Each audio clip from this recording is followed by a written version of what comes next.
আসসালামু আলাইকুম। আজকের যে বিষয়টা নিয়ে আপনাদের সামনে আমি আলোচনা করব সেটাই হচ্ছে 2025 সালে আপনারা নামজারি কিভাবে করবেন।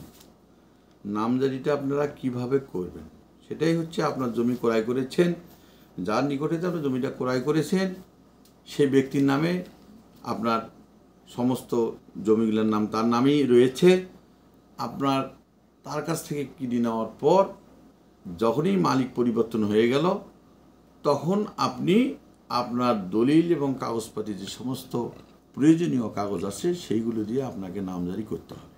তো নামজারি করতে গেলে দেখা যাবে যে আপনি সিএস এবং বর্তমান বিআরএস ক্ষতি অনুযায়ী যার কাছ থেকে আপনার জমিটা ক্রয় করেছেন বর্তমান রেকর্ডেও তার নাম রয়েছে। আপনি তার কাছ থেকে ক্রয় করেছেন, সদ্য ক্রয় করেছেন।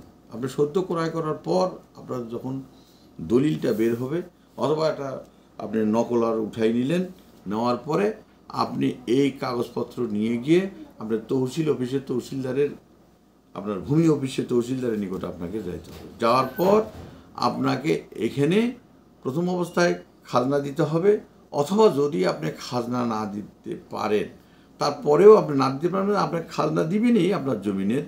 সে যত সাল থেকে মনে করেন যে খাজনা তার বাকি রয়েছে সেই বাকি বকেয়া খাজনাগুলো আপনাকে অবশ্যই দিতে হবে। না দিলে পরে আপনার জমি তারা খারিজ কোনো ক্রমেই করবেন, অর্থাৎ হালনাগাদ করতে হবে। হালনাগাদ বলতে আপনার খাজনাটা যখনই দিবেন বর্তমান সাল পর্যন্ত আপনি অলরেডি খাজনা সরকারের খাতে দিয়ে দেবেন, তার একটা রসিদ আপনাকে দেবেন।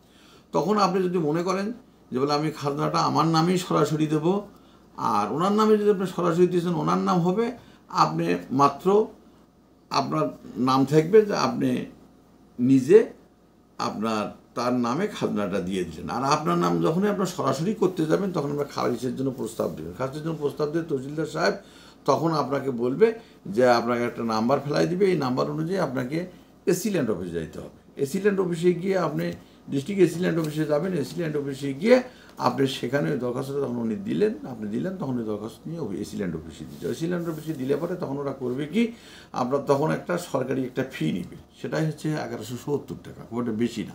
সেটা যদি আপনি 10 শতকের জন্যও নাম খারিজ করতে পারেন, অর্থাৎ খারিজ করা বলতে নাম জারি করা, অথবা আপনি 10 বিঘার জন্য করতে পারেন, একই খরচ। আপনি যদি 1 শতকের জন্য করেন তাও 1170 টাকা, 100 বিঘার জন্য করলেও আপনার কিন্তু নামজারির যে কস্টিং খরচটা যারা সরকারের আপনাকে সেটা একটা আপনাকে স্মার্ট একটা দিবে, রসিদ দিয়ে দেবে। সেই রসিদটা বললে তখন আপনি এই জমিটা খারিজ করতে পারবেন। তখন আপনার এটা যখন হয়ে যাবে তখন আপনার 1 মাস বা 1.5 মাস একটা সময় দিবে। সময় দেওয়ার পর যে লোকের কাছ থেকে জমিটা ক্রয় করেছেন সেই লোকের কাছে একটা নোটিশ সার্ভ হবে যে আদৌ কি জমিটি বিক্রি করছে কিনা, অথবা সেই নোটিশে সার্ভ হওয়ার পর তহসিলদার সাহেব নিজে সরেজমিনে গিয়ে দেখবে যে রহিমউদ্দিনের কাছ থেকে আপনার নাম হায়দার আলী আপনি জমিটা কিনেছেন, আদৌ কিনেছেন কিনা, এবং জমিটা বাস্তবে আপনার দখলে আপনি যে ক্রয় করেছেন এবং আপনি ভোগ দখলে খাচ্ছেন কিনা, এটা আপনার সরেজমিনে গিয়ে সে মানে এটা ইন্সপেকশন করবে। অথবা তহসিলদার সাহেব সেখানে নাও যাইতে পারেন, সে যদি মনে করে যে তার কাগজপত্র সব আপ টু ডেট আছে আমি তার নামটা খারিজ করে দিয়ে দিই। যখনই খারিজ করে দিয়ে দেবে তখন ওই রহিমউদ্দিনের নামটা আপনার হায়দার আলী, তখন তার নামটা ওখান থেকে কর্তন হয়ে আপনার তহসিল ভূমি অফিসে একটা ভূমি রেজিস্টার থাকে, সেই রেজিস্টারের মধ্যে আপনার হোল্ডিং নাম্বার দিয়ে আপনার নাম পড়ে যাবে।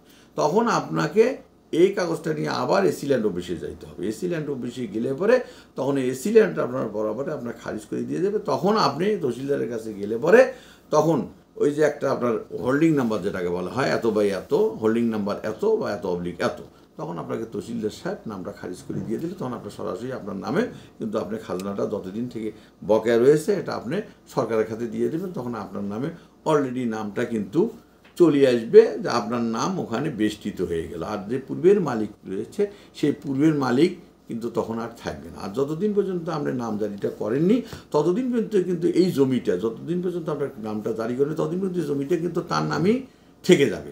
অতএব যার কারণে জমি যখনই আপনারা ক্রয় করবেন, যেই ক্রয় সূত্রে যে মালিক হবে সেই মালিক কিন্তু তার নামটা যখনই খারিজ করবেন তার নাম চেঞ্জ হয়ে আপনার নাম সেখানে বেষ্টিত হবে।